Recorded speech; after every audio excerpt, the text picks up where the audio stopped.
Very या वो तो सेपरेशन है किसी।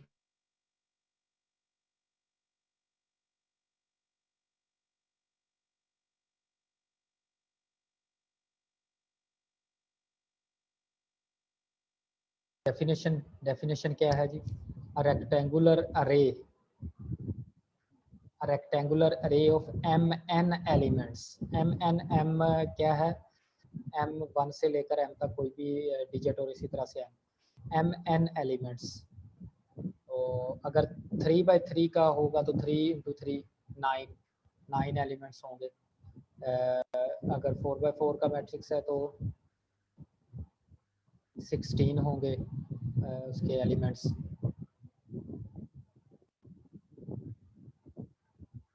Arranged in m rows and n columns. Rows को हम,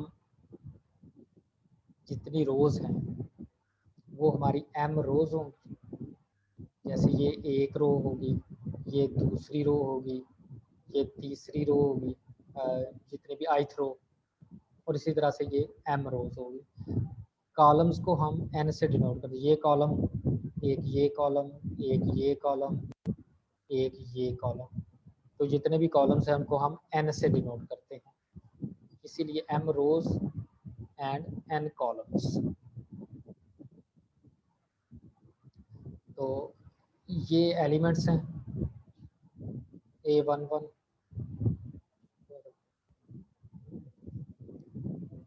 A11, A12, ये एलिमेंट्स हैं। 11 mean first row first column, 12 mean first row second column, और इसी तरह से A1J mean first row jth column, and 1n mean first row nth column, and lastly m row और n column। ठीक है, तो इसको हम अगर स्केयर ब्रैकेट्स, ये स्केयर ब्रैकेट्स लगी हुई हैं, स्केयर ब्रैकेट्स में इनक्लोज करें तो इसको हम मैट्रिक्स बोलते हैं। यूजुअली हम इसको कैपिटल लेटर से डिनोट करते हैं, जैसे ABCDEF, तो कैपिटल लेटर से हम इसको डिनोट कर देते हैं। Matrices are usually designated by capital letters A B C D X Y Z तक, जो भी हम A1 A2 भी लिख सकते हैं, B1 B2 भी नॉर्मली हम कैपिटल लेटर से इसको डिनोट करते हैं। और अगर हम एंट्रीज जो इसमें लिखते हैं अगर वो अल्फ़ाबेट्स हों तो वो हम स्मॉल अल्फ़ाबेट्स लिखते हैं, स्मॉल ABC लिखते हैं। So it is convenient to write the same matrix in an abbreviated notation as A is equal to AIJ। हम उस पूरे मैट्रिक्स को जो अभी हमने देखा था,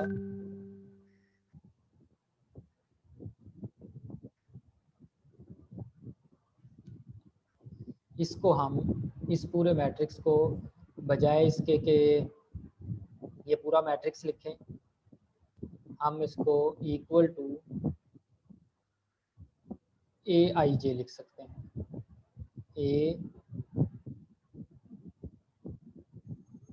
AIJ, ठीक है, और ये ऐसे ब्रैकेट। तो इट मीन्स ये पूरा मैट्रिक्स, ये सारा पूरा मैट्रिक्स होगा। ठीक हो गया।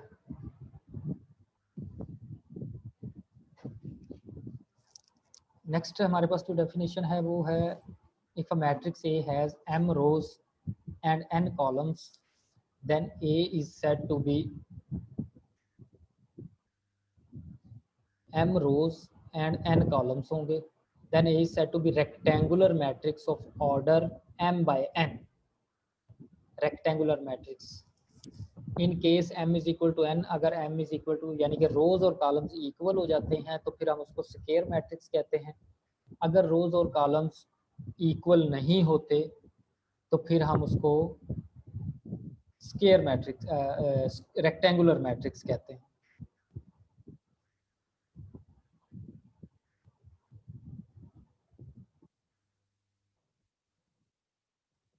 ठीक है जी, नेक्स्ट है डेफिनेशन।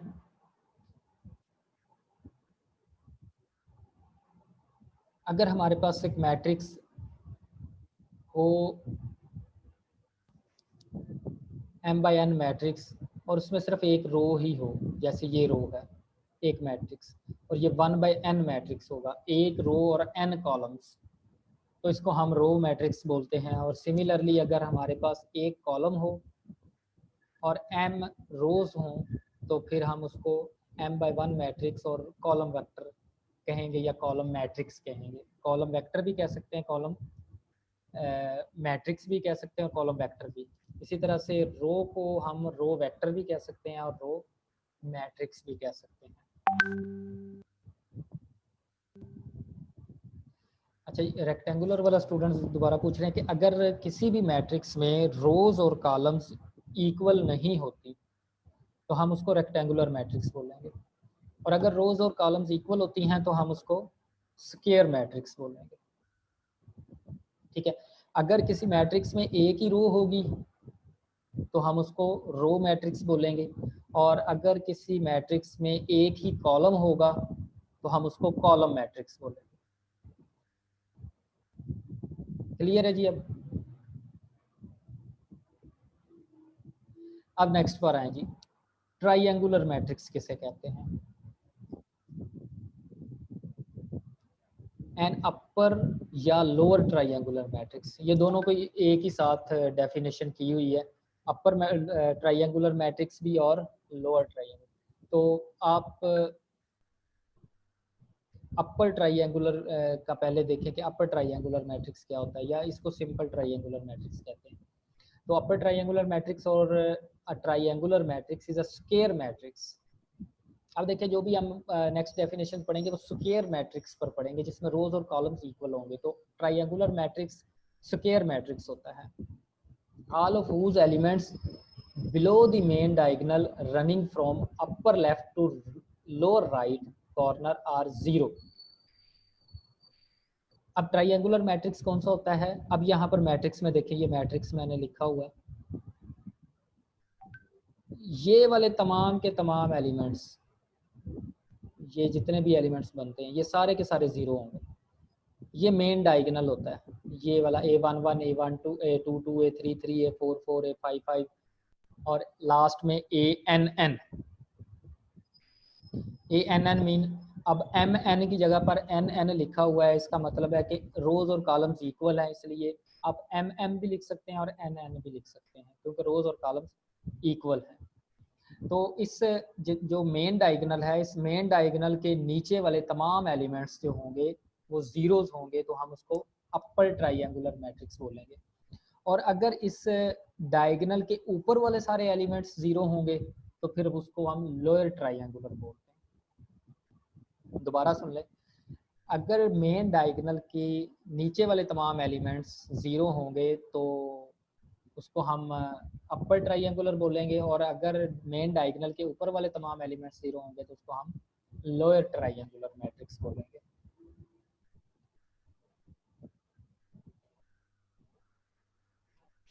अच्छा जी, नेक्स्ट है a square matrix all of whose elements are zero except those in the main diagonal।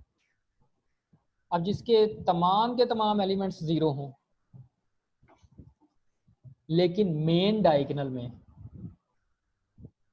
कम से कम एक एलिमेंट ऐसा हो जो नॉन जीरो हो, उसको हम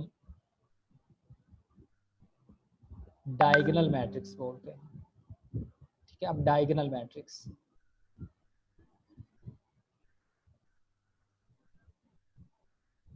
अच्छा जी, ये स्टूडेंट्स साथ क्वेश्चन भी पूछ रहे हैं कि सर मींस डायगोनल के लिए स्क्वायर मैट्रिक्स होना जरूरी है। जी, ट्राइएंगुलर के लिए भी स्क्वायर मैट्रिक्स होना जरूरी है और डायगोनल के लिए भी स्क्वायर मैट्रिक्स होना जरूरी है। अपर और लोअर दोबारा समझा दें, दोबारा अपर ट्राइएंगुलर का दोबारा मैं बता देता हूँ कि अगर आपका मेन जो डायगोनल है, जैसे अब देखें जरा यहाँ पर आप देखें, ये आपका मेन डायगोनल है 302। अगर इसके ऊपर वाले नीचे वाले सिर्फ जीरो हैं, ये सारे जीरो हैं, और ऊपर वाले जीरो नहीं है, यहाँ पर तो जीरो है ना, तो अगर सिर्फ नीचे वाले जीरो हैं तो अपर ट्राइएंगुलर, अगर सिर्फ ऊपर वाले जीरो हैं तो लोअर ट्राइएंगुलर, अगर ऊपर वाले भी जीरो और नीचे वाले भी जीरो हैं तो फिर डायगोनल। अब ये कि मैं ही तीनों डेफिनेशन आ गई। मेन डायगोनल के नीचे वाले एलिमेंट्स जीरो हैं तो अपर ट्राइंगुलर, अगर ऊपर वाले जीरो हैं तो लोअर ट्राइंगुलर, अगर ऊपर वाले भी जीरो हैं नीचे वाले भी जीरो हैं तो फिर इसको डायगोनल मैट्रिक्स बोलते हैं। ठीक है, अब यहाँ पर लिखा हुआ है square matrix A I J is diagonal matrix if A I J is equal to zero wherever I is not equal to J, यानी कि इसके अलावा तमाम के तमाम, मेन डायगोनल के अलावा तमाम के तमाम element zero, but it doesn't mean कि ये वाले जीरो नहीं हो सकते, लेकिन सारे नहीं हो सकते। मेन डायगोनल के एलिमेंट्स जीरो हो सकते हैं लेकिन सारे जीरो नहीं हो सकते, कम से कम एक एलिमेंट तो जरूर हो जो नॉन जीरो, फिर उसको हम डायगोनल मैट्रिक्स बोलेंगे।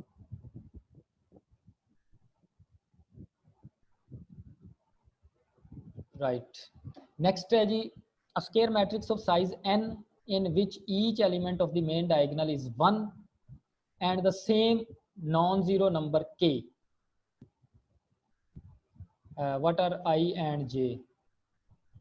I and j denote, ये स्टूडेंट क्वेश्चन कर रहा है जी, what are I and j? I and j means ith row और jth column। ठीक है, इन जनरल अगर हम देखें कि ये ith row फर्स्ट रो है, सेकंड रो है, थर्ड रो है, फोर्थ रो है, और jth column j mean column कि किस कॉलम में है, पांचवी फर्स्ट कॉलम है, सेकंड कॉलम है, थर्ड कॉलम है, फोर्थ कॉलम, इसलिए इसको आई जे लिख देते हैं। राइट, ये अब स्केलर मैट्रिक्स है, स्केलर मैट्रिक्स, ये देखें जी स्केलर मैट्रिक्स। स्केलर मैट्रिक्स की डेफिनेशन देखें क्या है कि अगर एक स्क्वायर मैट्रिक्स हो,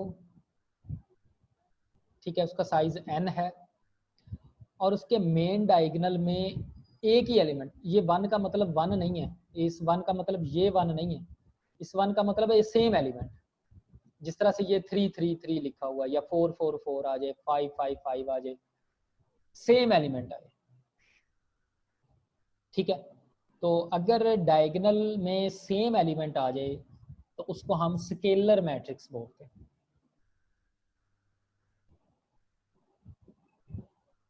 और अगर ये डायगोनल 1 1 आ जाए तो ये स्केलर तो होगा ही, लेकिन इसको हम आइडेंटिटी मैट्रिक्स बोलेंगे, फिर इसको हम आई से डिनोट करेंगे, ये आई एन, जितने भी उसमें रोज और कॉलम्स होंगी।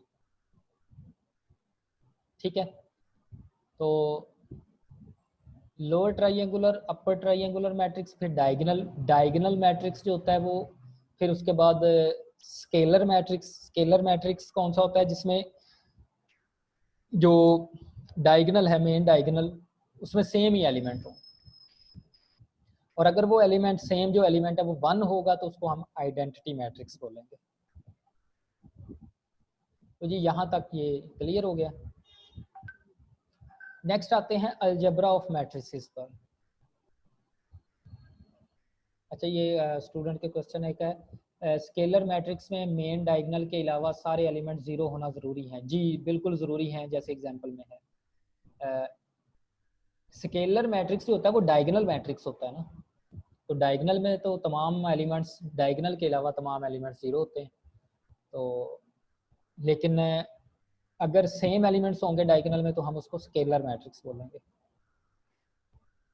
ठीक है, बाकी सारे एलिमेंट्स जीरो होते हैं। अच्छा जी, एडिशन ऑफ मैट्रिसेस, दो मैट्रिसेस की एडिशन कैसे करते हैं ये आपको ऑलरेडी पता है कि दो मैट्रिसेस को एडिशन कैसे करते हैं, ऐड कैसे करते हैं।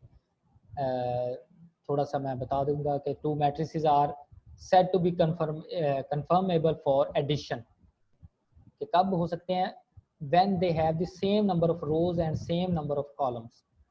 अगर उनका ऑर्डर सेम होगा, यानी कि उनके रोज भी सेम होंगी और उनके कॉलम्स भी सेम होंगे, तो फिर हम उनको ऐड कर सकते हैं।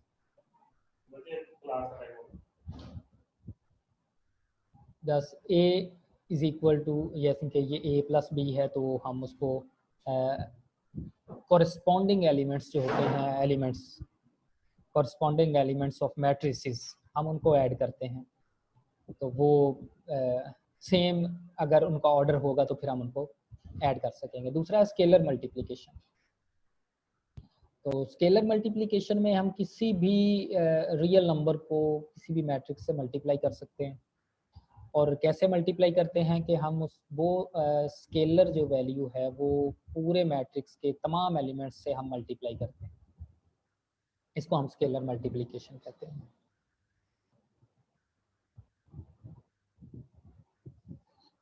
इसके बाद है मल्टीप्लिकेशन ऑफ मैट्रिसेस। अब ये देखें, मैट्रिक्स की दो तरह की मल्टीप्लिकेशन होती है, एक तो स्केलर मल्टीप्लिकेशन होती है और एक मैट्रिसेस की आपस में मल्टीप्लिकेशन होती है।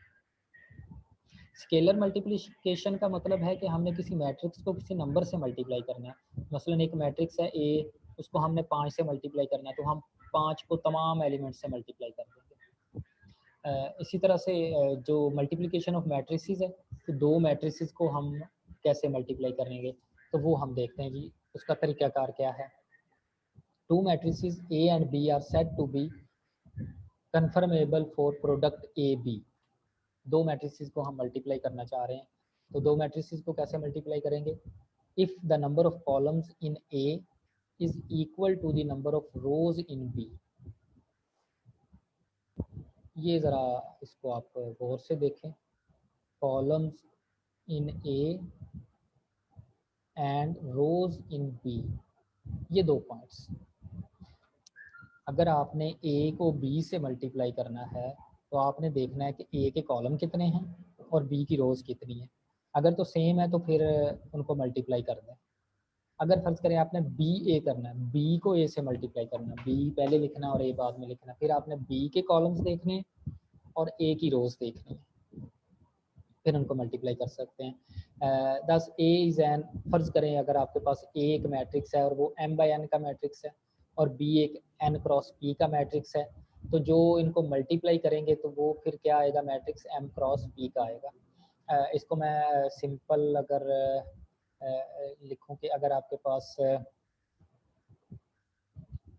एक मिनट जी, इसको मैं थोड़ा सा मज़ीद क्लियर कर देता हूँ।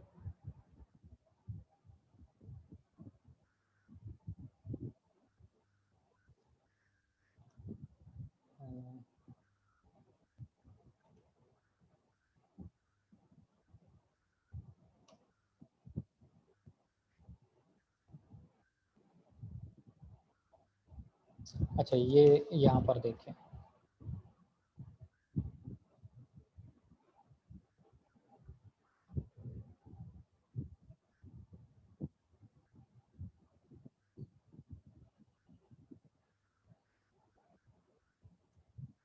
अगर आपके पास एक ए मैट्रिक्स है, उसका है जो ऑर्डर है वो m बाई n है, एक ए मैट्रिक्स है आपके पास, और एक मैट्रिक्स है आपके पास b, उसका ऑर्डर है n cross p, n cross p, ठीक है। ये देखें, ये आपके पास ए मैट्रिक्स है,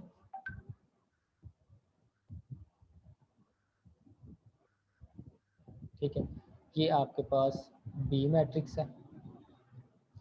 ये आप मल्टीप्लाई कब कर सकते हैं, जब पहले की कॉलम और दूसरी की रोज एक जैसी होंगी, और जो आंसर आएगा यानी कि ए बी जो आएगा, ए बी इसको मल्टीप्लाई करने से जो आएगा वो होगा m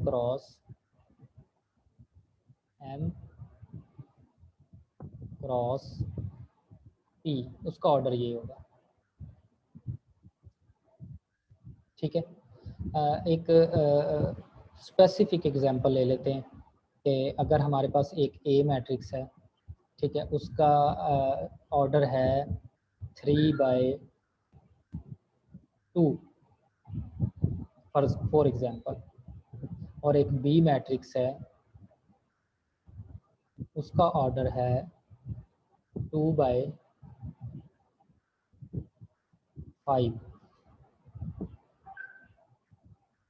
ठीक है।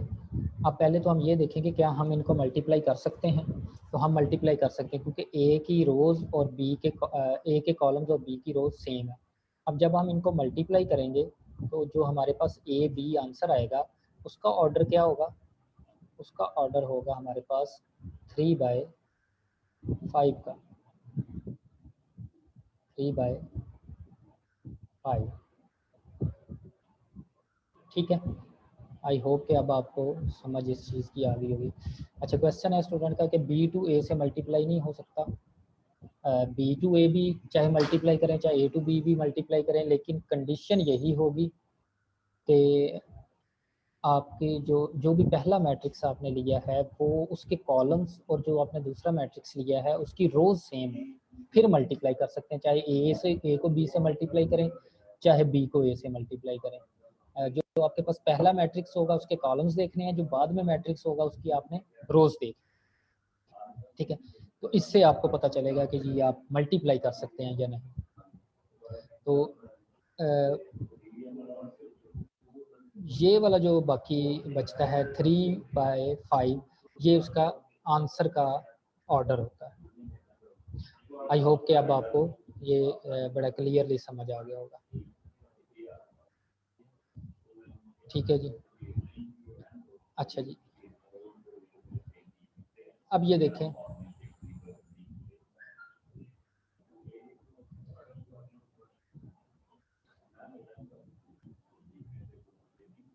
अब ये मैट्रिक्स लिखे हुए हैं। एक ए मैट्रिक्स लिखा है,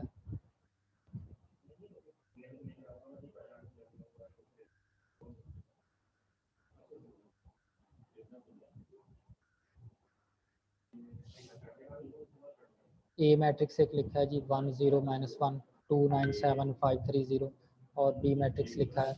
अब इसमें देखें ए मैट्रिक्स का जो ऑर्डर बनता है वो 3/3 है। ठीक है, 3/3। और बी जो मैट्रिक्स है उसका ऑर्डर है 3/2। 3 रोज हैं और 2 कॉलम्स हैं। अब आप देखें कि ए को बी से हम मल्टीप्लाई करेंगे तो ए के कॉलम 3 है, बी के कॉलम भी रोज 3 है, तो हम मल्टीप्लाई कर सकते हैं। अब मल्टीप्लाई करने का तरीका देख लें।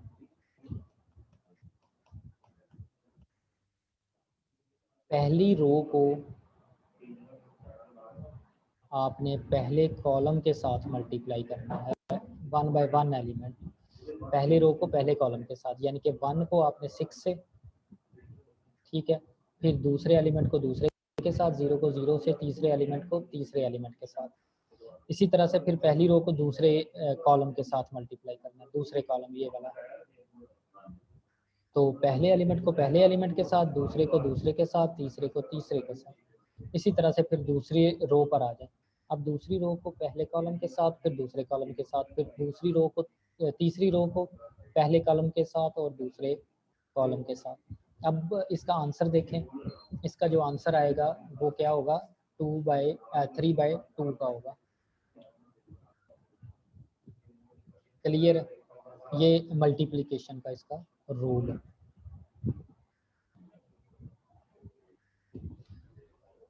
ये कुछ इसकी प्रॉपर्टीज़ हैं कि A B is not equal to B A. ये कम्यूटेटिव लॉ इसमें होल्ड नहीं करता इन जर्नल।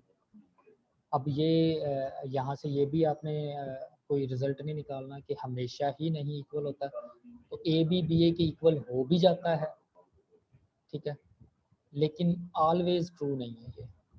ठीक है, कभी A B is equal to B A भी हो जाएगा, but always it is not true. Associative law यहाँ पर होल्ड करता है A into B C is equal to A B into C. Left distributive law भी होल्ड करता है, राइट डिस्ट्रीब्यूटिव लॉ भी होल्ड करता है। और इसी तरह से अगर हम ए बी को स्केलर से मल्टीप्लाई करें किसी भी स्केलर के साथ, तो वो के इंटू ए बी, इसको के ए इंटू बी लिख सकते हैं या ए इंटू के बी लिख सकते हैं। तो स्केलर से हम किसी भी तरह से मल्टीप्लाई कर सकते हैं।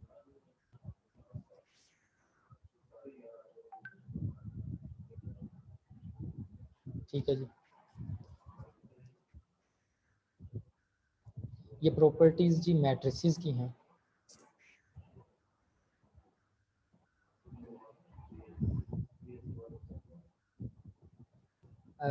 ये वो कैसे हो सकता है, आई थिंक आप पूछ रहे हैं कि A B is equal to B A कैसे हो सकता है। तो बाज़ केसेस में चाहे वो ज़रूरी नहीं कि स्केयर मैट्रिक्स ही हो, स्केयर मैट्रिक्स हो या ना हो, तो दो मैट्रिक्सेस हैं उनको मल्टीप्लाई किया, ए बी किया बी ए किया, तो हो सकता है वो इक्वल आ भी जाए। लेकिन इन जनरल वो इक्वल नहीं होता। ठीक है जी।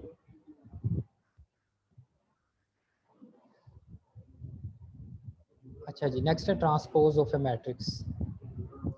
ट्रांसपोज क्या चीज़ है कि अगर एक मैट्रिक्स हमारे पास है, m बाई n मैट्रिक्स है, तो उसकी रोज को हम रोज कॉलम्स में चेंज कर देंगे और कॉलम्स को रो में। m बाई n मैट्रिक्स को n बाई m मैट्रिक्स बना दें by changing rows and columns of A. Rows को कॉलम्स में और कॉलम्स को रोज में चेंज करने से ये ट्रांसपोज हो जाएगा। ठीक है, तो ये इसका थ्योरम है कि अगर a प्लस बी का ट्रांसपोज लें तो वो a transpose plus B transpose के इक्वल होता है। a माइनस बी ट्रांसपोज लें तो वो a transpose minus B transpose. इसी तरह से a ट्रांसपोज का ट्रांसपोज लें तो वो भी a के इक्वल होता है। इस तरह से ये किसी स्केलर से इसको मल्टीप्लाई करें k इंटू ट्रांसपोज तो k पहले आ जाएगा। मैट्रिसेस की प्रॉपर्टी की ही हम बात कर रहे हैं। पहले मैट्रिसेस की प्रॉपर्टी की बात की, अब ट्रांसपोज की प्रॉपर्टी। ये थ्योरम है ट्रांसपोज का। ठीक है, और A B transpose is equal to B transpose A transpose, ये इसके इक्वल होता है। ठीक है, तो ये जो मैथमेटिकल मेथड है आपकी बुक बीएससी